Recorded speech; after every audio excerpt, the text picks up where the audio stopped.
So behind me is Rudy's Pizza. There are 30 of these in the UK, only 8 of which are in London, this being a business that hails from Manchester. So I went to one of these completely by accident on Saturday, and I had an experience there that was kind of like, actually, you know what, I'm going to do a review of this next. So, as a wise food blogger once said, let's give it a go. So, pizza. Fundamentally one of the most important foods and one of the greatest things ever invented by humankind, but incredibly difficult to get good in a restaurant and incredibly difficult to do well if you're dining solo. So I don't normally go out for pizza on my own. My experience is it's a bit easier to do independent places. Like if you go to an independent place and they've got the ingredients right and they've got a good oven, it's fine. But in a chain, really difficult. So like I'm at Westfield at this Rudy's. There's a Francomanca down the road, there's a Pizza Express, there's a Pizza Pilgrims in the food court. Francomanca, it's actually really nice. Pizza Pilgrims, love it, love how creative it is, really good food.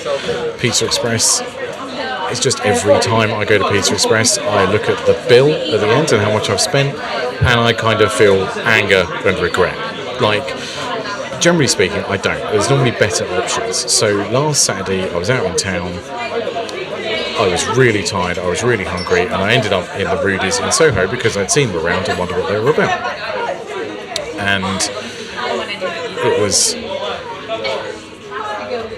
it was an experience where I was kind of like, actually, that's the next place that I'm going to do a review. So where they've sat me is kind of really good for doing a review. It's sort of in the bar area, it's quite busy, but actually the one I went to in Soho on Saturday was very loud. It was loud enough to give me a headache. This one's great. It's kind of like you could hear, if you were with somebody, you could hear them okay. The atmosphere's nice, but I'm going to score that up at the end. Let's have a look at the menu. So the menu is... so let's have a quick look at the menu. So the pizzas range from £9.50 or £10.90 for like a Margherita pizza. That goes all the way up to £14.50 for their kind of top pizza, £14.90 for their specials, right? But I describe the menu as really traditional. It's not like a Pizza Pilgrims where they're trying to do something weird. It's kind of okay. It's sort of it's quite down the middle. I think I'll describe it. So we've got a mushroom option. We've got a couple of fish options. We've got lots of salami options. We've got an option with wild boar salami. We've got pepperoni. We've got like one with sausage on it. We've got one's called a carne, so it's quite meat based. We've got a tuna one. I love seafood pizza, that's quite interesting. They've got a capricosa. So it's kind of got some ham, olives, mushrooms, artichokes. And we've got a vegan option. We've got one vegan option on there as well. Actually, let's have a look at that. Yeah, there is only one vegan option, but pizza is obviously always good for vegetarians anyway. In terms of the starters, what have we got? We've got olives. We've got crisps, garlic breads. They're kind of like a sharing platter. So not much in terms of the starters. They do some salads. Actually, when I was here before, I had the Caesar salad. I thought, this isn't a review about now, but actually the Caesar salad was actually really nice. The sauce was really nice. The salad was nicely presented. I thought there was perhaps a little heavy on the dressing. Did I call it a sauce before? Dressing, you know what I mean. It was a little bit heavy on the dressing. That was nice. Yeah, the salads look nice, but obviously they're really doubling down on just doing the pizza. So what I've tried to do here is do a half and half pizza, actually, because it's kind of like, it's sort of the menu's split.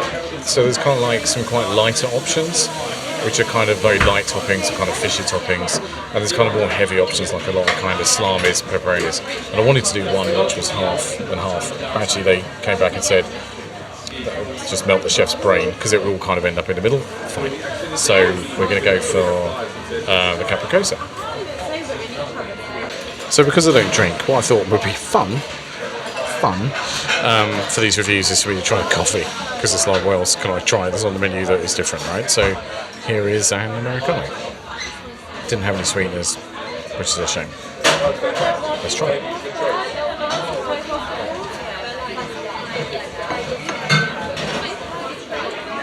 Okay, that's actually a very nice cup of coffee. So, well done. It's absolutely enormous pizza. Like easily, this is not for one. This is obviously you could legitimately have this for two, right? It's really hard to pick up because it's so thin, right? Now I'm preempting what happened when I went to one at Soho, in that the base is so thin, so light. It's really difficult to kind of. I like to pick up a slice and fold it. I'm not sure I'm going to be able to do that. So what I'm going to do is spear this with a fork.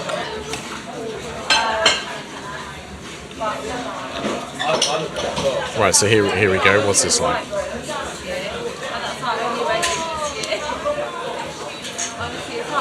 Yeah, that's banging. That is really good pizza. Oh, I need to get some. Oh, I've got some oil. Hold on.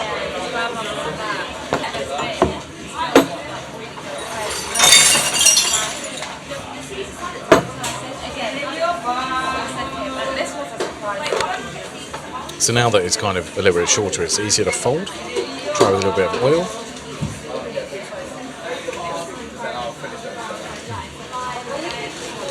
Yeah, that is. Even the oil's good. Absolutely fantastic.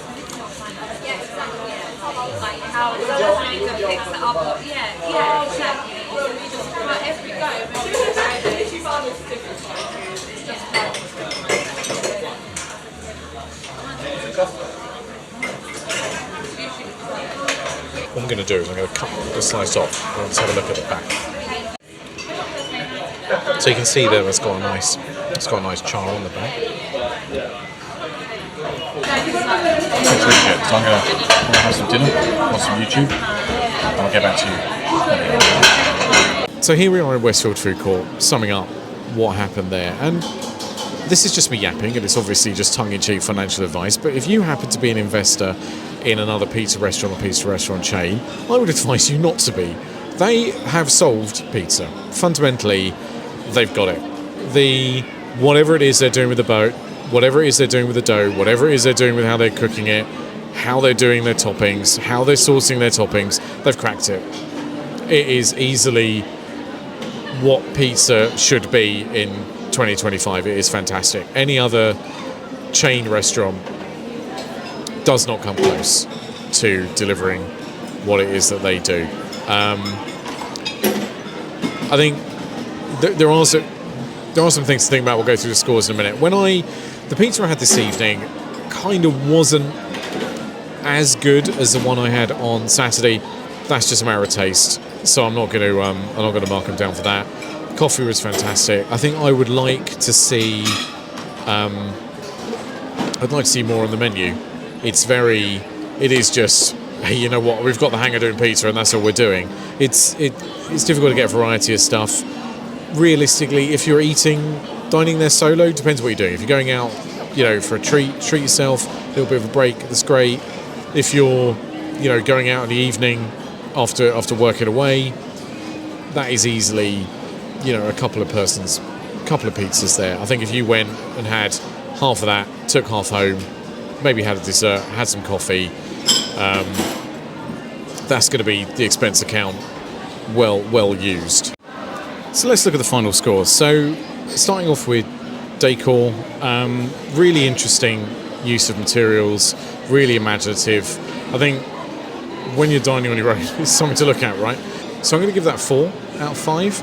So the ambience, it's kind of busy, it's kind of bustling, it's quite lively, it's sort of nice, friendly. I'm going to give that a 4. I think that's a little bit better than average. The service, it's really difficult. I think when I've been thinking about how to score this stuff out when you're doing a dining solo thing, it's kind of who's really looking after you and going the extra mile if you're a diner on your own, right? It's not necessarily that I don't think they want you there. They don't want you there. It's kind of actually what does someone dining on their own necessarily want? It's kind of everyone was really friendly, everyone was really attentive. So I would score it higher than average because of that. The food took ages to arrive. I should say that wasn't consistent with Saturday in Soho.